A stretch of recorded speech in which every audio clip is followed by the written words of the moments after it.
All right, so I wanted to respond to a question I received regarding why Jeffrey Dahmer wanted to be executed but wasn't, and why John Wayne Gacy was, and how it connects to numerology or personal myths.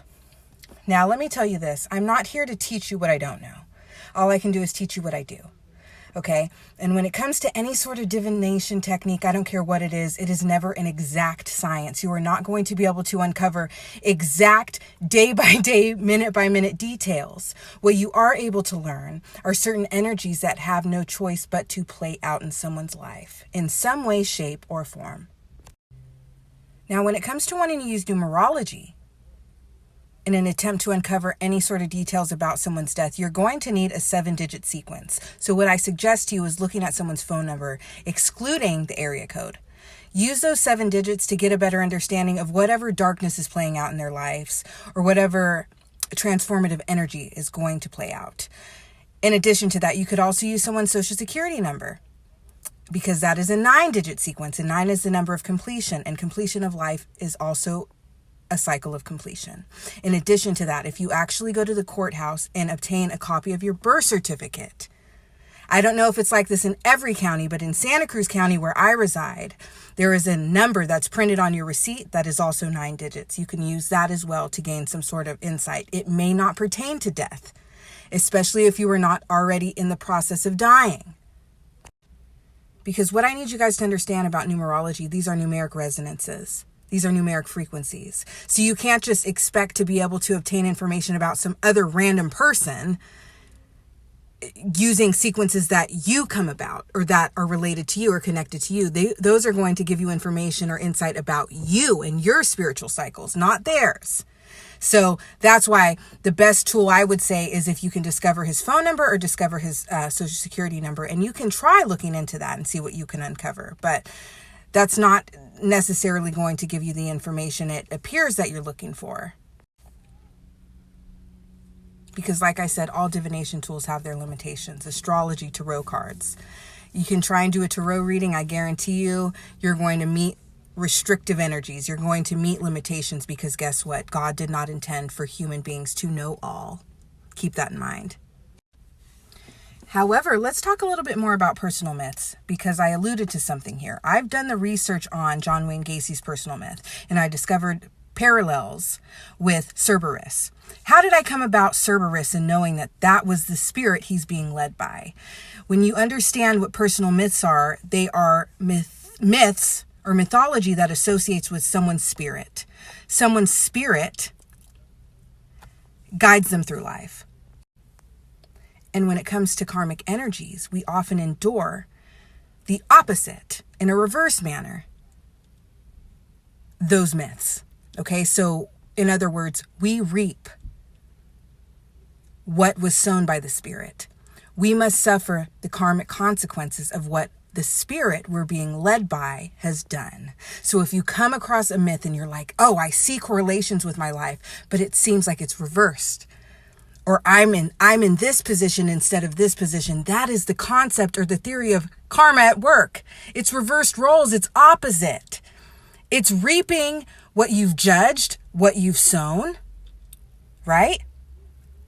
It's turning the tables, oftentimes. In John Wayne Gacy's situation, however, it was not reversed. It was actually the same. And I remember, how did I come across it? I remember I looked it up because I was watching the John Wayne Gacy tapes show on Netflix, and I found something interesting because one of his victims escaped. So I said, oh, I can use that key event to research. So I researched murder mythology where a victim escapes, and Cerberus came up. And one of Cerberus's victims tricked him and was able to escape from him. Okay, so when you talk about certain energies playing out, we're talking about things that simply just make sense. I'm not asking you to believe something you don't want to believe. But when it's black and white, it's black and white. I also did the same thing while I was watching the Netflix show Our Father regarding that man who impregnated a bunch of women. And I found a myth associated with that, and it's actually Zeus. Zeus is the god that has the most children, and so on and so forth. It's little things like that, you guys. Pay attention to someone's modus operandi, their MO, how they navigate the world. Pay attention to key events in their life. Okay?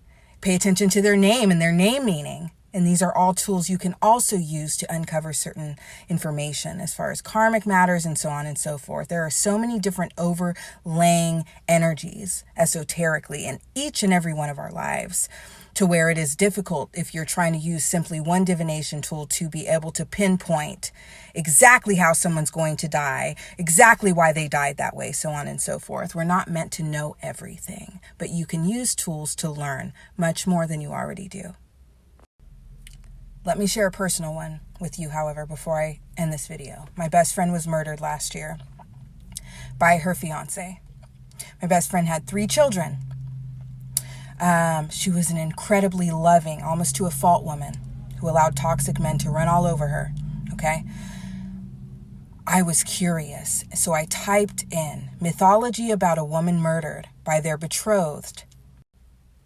That's when I found Clytemnestra, a woman who actually murdered her partner. But this woman also had 3 children. Okay? So there are little things like that where it is in this situation reversed.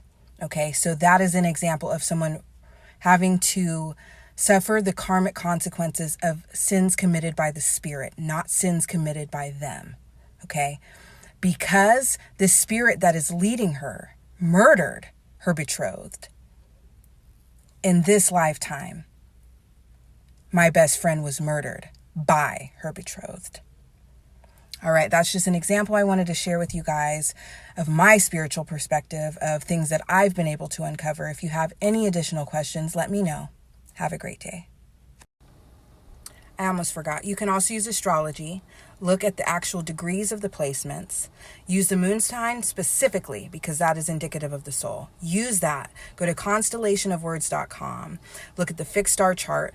Compare degrees, look at fixed star correlations, and I assure you, 9 times out of 10, you're going to be able to see a correlation there. And you look and you read about that constellation, that energy, that fixed star, and it relates to things. For example, I've looked up Ted Bundy's, and his moon sign correlates with a fixed star that specifically and explicitly talks about someone of a malevolent nature, someone that is prone to random outbursts of violence and things of that nature. It's pretty specific, but this again is another divination tool you can use if you're interested.